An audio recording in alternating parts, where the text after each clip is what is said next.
लगन कैसे विकसित करें। लगन की आदत डालने के 4 आसान कदम हैं। इनके लिए यह आवश्यक नहीं है कि आप में बहुत बुद्धि हो या आप उच्च शिक्षित हों या आपको इसमें बहुत समय या प्रयास देना पड़े। आवश्यक कदम है: पहला, निश्चित लक्ष्य जिसके बीच इसकी प्राप्ति की प्रबल इच्छा हो। दूसरा, एक निश्चित योजना जिस पर लगातार काम किया जाए।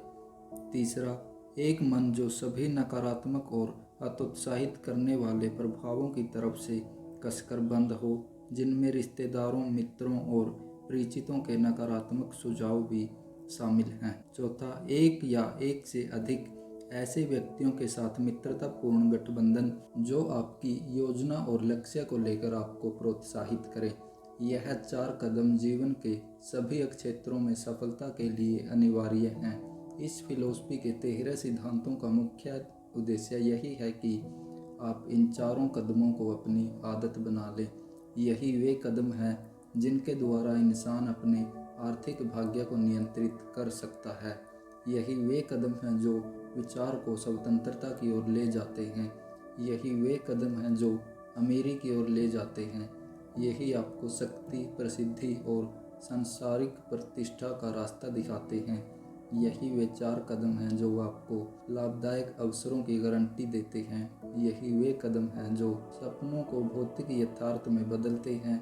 यही आपको डर, हताशा, उदासीनता पर विजय दिलवाते हैं। जो इन 4 कदमों को उठाना सीख जाते हैं, उन सभी के लिए एक शानदार पुरस्कार है। यह पुरस्कार है अपना खुद का टिकट लिखने का अधिकार और जीवन से अपनी मुँह मांगी कीमत पाने और मांगने का रास्ता। लगनशील व्यक्तियों के पास वह कौन सी रहस्यमयी शक्ति होती है जिसकी वजह से उनमें मुश्किलों पर विजय प्राप्त करने की क्षमता होती है? क्या लगन का गुण इंसान के मन में किसी तरह की आध्यात्मिक, मानसिक या रासायनिक गतिविधि को उत्पन्न करता है जो पराभौतिक शक्तियों को उसके संपर्क में ले आती है?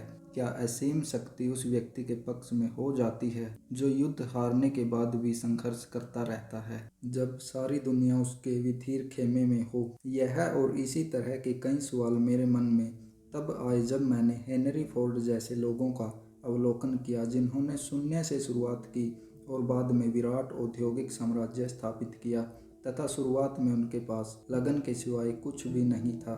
थॉमस एडिसन को ले लें, जो सिर्फ 3 महीने स्कूल गए थे, परंतु वे विश्व के महान आविष्कारक बन गए और उन्होंने लगन को talking machine, moving machine, picture और बिजली के बल्ब और 50 अन्य उपयोगी आविष्कारों में परिवर्तित कर दिया। मुझे एडिसन और फोर्ड का विश्लेषण करने का सुखद अवसर मिला है और मैंने कई वर्षों तक लगातार उनके करियर पर निगाह रखी है। मैंने उनका करीब से अध्ययन किया है, इसलिए मैं यह बात वास्तविक ज्ञान के आधार पर कह रहा हूँ कि मैंने उन दोनों ही में लगन के अतिरिक्त और कोई गुण नहीं देखा जिससे यह दूर दूर तक आभास हो कि वह उनकी महान उपलब्धियों का स्रोत हो सकता है। अगर कोई व्यक्ति सफल लोगों पर थोड़ी बहुत भी जांच पड़ताल करता है तो वह इस निष्कर्ष पर जरूर पहुंच जाएगा कि उनकी सफलता के मुख्य स्रोत दृढ़ता, लगन, कोशिश और निश्चित लक्ष्य थे। समर्पण और लगन का एक बेहतरीन उदाहरण स्टारबक्स मैन होवार्ड शुल्ज है।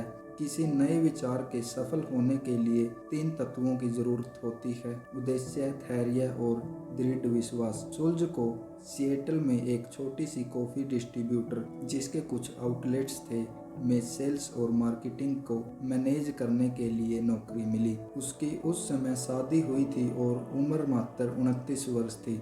उन्होंने और उनकी पत्नी ने इस नई नौकरी के लिए न्यूयॉर्क शहर का उनका अपना घर छोड़ दिया। 1 वर्ष पश्चात शुल्ज एक व्यावसायिक ट्रिप पर इटली गए हुए थे। उन्होंने वहां पर देखा तो पाया कि इटालियन संस्कृति में कॉफ़ी कितनी महत्वपूर्ण है। वास्तविकता में उनकी सुबह की शुरुआत बेहतरीन कॉफ़ी बार में 1 कप कॉफ़ी से होती है। काम के पश्चात मित्र और सहकर्मी एक बार फिर से कॉफ़ी बार में मिलते तथा घर वापस होने से पहले कॉफ़ी की चुस्की का आनंद लेते। यह इटालियन जिंदगी का अभिन्न अंग है। शुल्ज के मन में यह विचार कौंधा कि इसकी शुरुआत अमेरिका में भी की जा सकती है। उन्हें ऐसा लगा कि स्टारबक्स की शानदार कॉफ़ी अमेरिका में नई शुरुआत कर सकती है। इस चैन को बनाना सुल्ज का जुनून बन गया। वह कॉफ़ी बार की चैन बनाने के लिए दृढ़ प्रतिज्ञा हो गए। परंतु स्टारबक्स कॉफ़ी के मालिक उनकी बात से सहमत नहीं थे। वे कॉफ़ी व्यापार के होलसेल व्यवसायी थे और रेस्टोरेंट के लिए उनके पास सिर्फ एक छोटी सी दुकान थी। अपने लक्ष्य को लागू करने के लिए सुल्ज ने स्टारबक्स की अपनी नौकरी छोड़ दी। 1986 में सिएटल में उन्होंने अपना पहला कॉफ़ी बार खोला। यह एक त्वरित सफलता में तब्दील हो गया। फिर उन्होंने सिएटल में एक और बार खोला तथा फिर वैंकूवर में खोल लिया।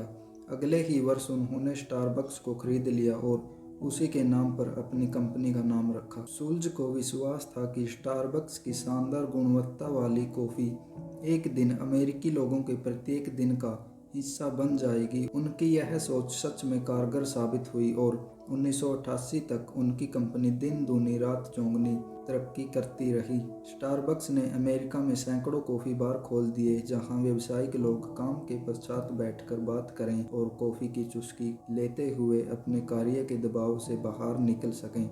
उनकी यह सोच यहाँ तक कारगर साबित हुई कि नौजवान लोग अपनी डेट चॉकलेट पर करने के बजाय एक कप कॉफ़ी पर करने लगे। परिवार रोज़मर्रा की ज़िंदगी से उबरने के पश्चात फिल्म देखने के बाद यहाँ बैठा करते थे। स्टारबक्स लगातार 3 वर्ष तक नुकसान पर रहा। सिर्फ 1989 में $10 लाख से अधिक का नुकसान हुआ था, पर सुल्ज ने हार नहीं मानी। उन्हें पूर्ण रूप से विश्वास था कि इस कंपनी को दृढ़ करने का यही रास्ता है। वह नुकसान जल्द ही लाभ में परिवर्तित होगा। एक बार सिएटल के स्टोर को लाभ होना शुरू हुआ। सुल्ज ने धीरे धीरे अन्य शहरों में अपने विचार को अमल किया। Vancouver, Portland, Los Angeles, Denver, Chicago और फिर उसके बाद संपूर्ण विश्व में पहुंचाया। स्टारबक्स आज संपूर्ण विश्व के घर घर के लोगों की ज़रूरत बन चुका है और अमेरिका के मार्केटिंग स्ट्रेटजी का नमूना बन चुका है। इसने सुल्ज को अमेरिका के सबसे अमीर लोगों में से एक बना दिया।